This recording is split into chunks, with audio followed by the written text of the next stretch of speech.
Hello बच्चों, कैसे हो। आशा करता हूँ आप लोग अच्छे होंगे, स्वस्थ होंगे। तो बच्चों, कल अपन ने पढ़ा था कक्षा 9 की प्रश्नावली 1.3 पहला और दूसरा प्रश्न अपन कर चुके हैं। अब प्रश्न क्रमांक तीसरा देखो। प्रश्न क्रमांक तीसरा बहुत ही इम्पोर्टेंट है, बहुत ही आईएमपी है, वेरी आईएमपी है। अगर आपको ये हल करते आ गए ना तो आपके 5 नंबर पक्के, बिल्कुल वेरी इंपॉर्टेंट प्रश्न है ये। आप इसको ध्यान से देखना, ध्यान से समझना और हल करते आना चाहिए। ठीक है, अपन हल करते हैं। चलो देखते हैं प्रश्न क्या है। निम्नलिखित को P/Q के रूप में व्यक्त कीजिए जहाँ P और Q पूर्णांक है तथा Q बराबर 0 नहीं होना चाहिए। मतलब जो अंश, ये अंश और ये हर है, हर Q है, तो Q बराबर हर में Q बराबर 0 नहीं होना चाहिए। ठीक है, मतलब बट्टे में 0 नहीं होना चाहिए। ठीक है, तो प्रश्न ये पहला क्या दिया है, 0.6, ये बार 6 दिया है। तो इसको अपन हल करते हैं। देखो ये बहुत ही इम्पोर्टेंट प्रश्न है। ठीक है, देखो 0.6 ये बार लगा हुआ है। इसका मतलब क्या समझ रहे हैं आप लोग कि 6 बार बार पुनरावृत्ति हो रही इसकी। ठीक है, ये मतलब 6 जो है 6 बार बार आ रहा है, इसलिए बार लगा दिए।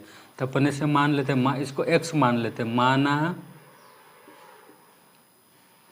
माना x बराबर क्या है, 0.6, ये बार लगा हुआ है इसका, है ना, रेकरिंग बोलते बार लगा हुआ है। इसको अपन कैसे लिख सकते हैं, देखो 0.66666, ये बार बार आ रहा है, इसलिए इसको बार का चिन्ह लगा दिया है ना। ठीक है, तो इसको अपन ऐसा लिख लेंगे, ऐसा भी लिख सकते हैं इसको। देखो इसको ऐसा लिख सकते हैं, इसको ऐसा भी लिख सकते हैं। तो x बराबर क्या हो जाएगा, ये 0.6666, ये इसको समीकरण 1 मान लेते हैं। क्या आ गई है, समीकरण 1। ठीक है, ये समीकरण 1 आ गई है। ठीक है, अब देखो 6 इसमें बार बार पुनरावृत्ति हो रही है, केवल एक अंक की बार बार पुनरावृत्ति हो रही है 6 की। तो अगर ऐसा आता है एक अंक की बार बार पुनरावृत्ति होती है तो 10 से गुणा करेंगे। अगर यहाँ मान लो 6 और 7 की बार बार पुनरावृत्ति होती है 2 अंक की, तो 100 से गुणा करते हैं। अगर 3 अंक की बार बार पुनरावृत्ति होती है तो 1000 से गुणा करते हैं। अपने पास केवल 6 अंक है, उसकी बार बार पुनरावृत्ति हो रही है तो 10 से गुणा करेंगे। तो यहाँ अपन लिखते हैं चूँकि 0.6 बार में केवल एक अंक 6 की पुनरावृत्ति है, केवल एक अंक की पुनरावृत्ति है, इसलिए 10 से गुणा करने पर ठीक है, मतलब केवल एक अंक की केवल पुनरावृत्ति हो रही है, इसलिए 10 से गुणा करेंगे। और इसमें 10 से गुणा कर देंगे, 10 में x का गुणा करेंगे तो 10x बराबर, इसमें 10 से गुणा कर देंगे, 10 गुणे 0.66666, ये चलता ही रहेगा, है ना। देखो 10 में इसका गुणा करेंगे तो ये एक शून्य आ जाएगा, और कितनी 1 2 3 संख्या के बाद, चलो गुणा करके देख लेते हैं, आपको समझ में नहीं आएगा।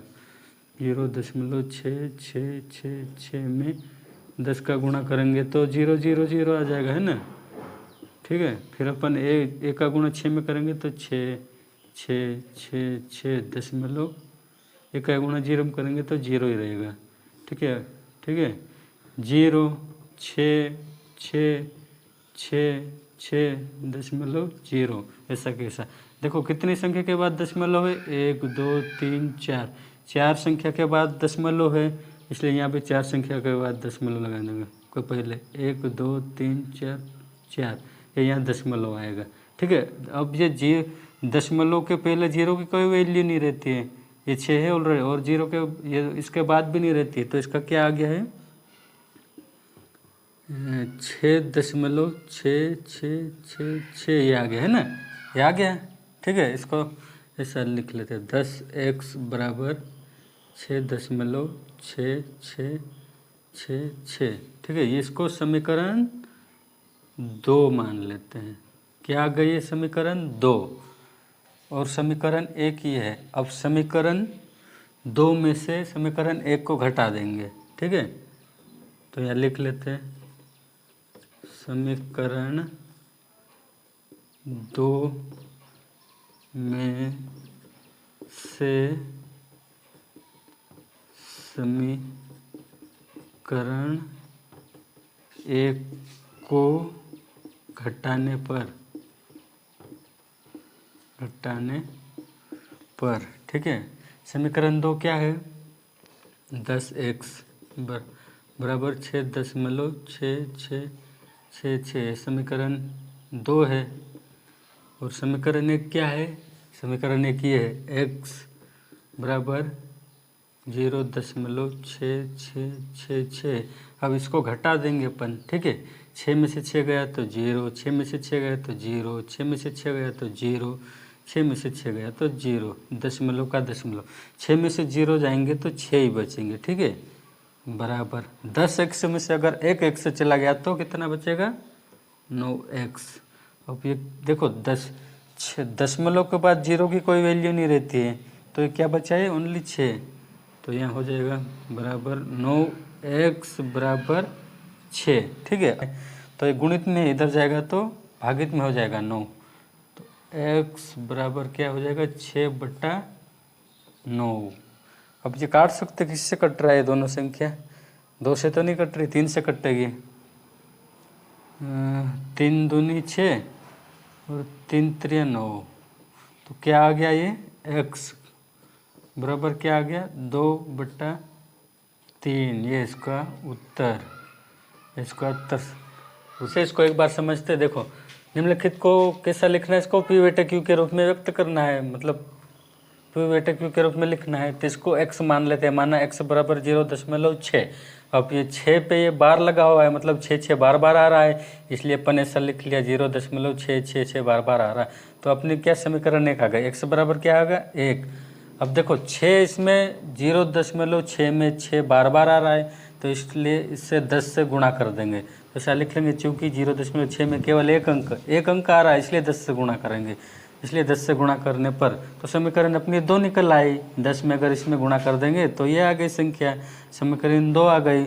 अब समीकरण 2 आई, समीकरण 2 में से 1 को घटा देंगे तो क्या आ जाएगा अपना 9x बराबर 6 दशमलव ही आ जाएगा 0 की कोई वैल्यू नहीं है, इसलिए 9x बराबर 6, x बराबर 6/9 आ गया, और काटने पर x बराबर 2/3। बहुत सरल है। अब ध्यान से अगर इसको देखोगे तो सरल है, बस कुछ नहीं करना है, ऐसा करना है। ठीक है, अब अपन अगला प्रश्न देखते हैं।